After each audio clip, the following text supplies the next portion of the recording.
बहुत पुराने समय की बात है। कनकपुर नामक गांव में मुरली नाम का एक गरीब लकड़हारा रहता था।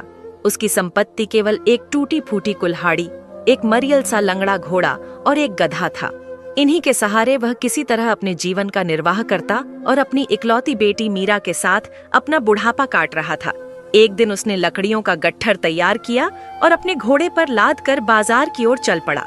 मन ही मन उसने सोचा कि यदि लकड़ियां अच्छे दामों पर बिक गईं, तो वह अपनी बेटी के लिए कुछ सुंदर वस्तु अवश्य लेकर आएगा। बाजार पहुंचकर वह ग्राहकों को आवाज देने लगा। काफी देर बाद एक धनी व्यक्ति की दृष्टि उस पर पड़ी। वह मन ही मन सोचने लगा कि यह बूढ़ा तो भोला प्रतीत होता है, इसे आसानी से ठगा जा सकता है। उसने मुरली से लकड़ियां खरीदने का नाटक किया और 2 चांदी के सिक्के उसके हाथ में रख दिए।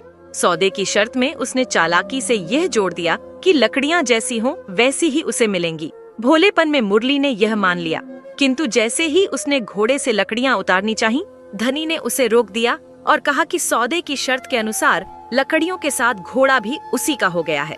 मुरली हतप्रभ रह गया। उसने बहुत विनती की, लेकिन धनी ने उसकी एक न सुनी। भीड़ इकट्ठी हुई और मामला सरपंच के पास पहुंचा। सरपंच, जो धनी का मित्र था, उसने भी अन्यायपूर्ण निर्णय सुनाया और कहा कि सौदे की शर्त के अनुसार घोड़े पर अब मुरली का कोई अधिकार नहीं। असहाय मुरली आंसुओं से भरी आंखों के साथ घर लौटा। जब उसने अपनी बेटी को सारा हाल सुनाया तो मीरा ने पिता का साहस बढ़ाया। उसने कहा कि भगवान के घर देर है पर अंधेर नहीं। अगले दिन प्रातः मीरा ने स्वयं लकड़ियों का गट्ठर गड्ढे पर लादा और बाजार की ओर चल पड़ी। संयोग से वही धनी व्यक्ति उस दिन भी किसी को ठगने के इरादे से बाजार आया हुआ था। उसकी नजर मीरा पर पड़ी और उसने सोचा कि जैसे कल घोड़ा मिला था, वैसे ही आज गधा भी उसके हाथ लग जाएगा।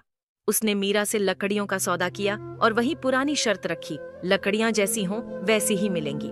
किंतु मीरा ने बुद्धिमानी से जवाब दिया कि पैसे भी उसी हाल में दिए जाएंगे जैसे वे होंगे। धनी हंस पड़ा और उसकी बात मान ली।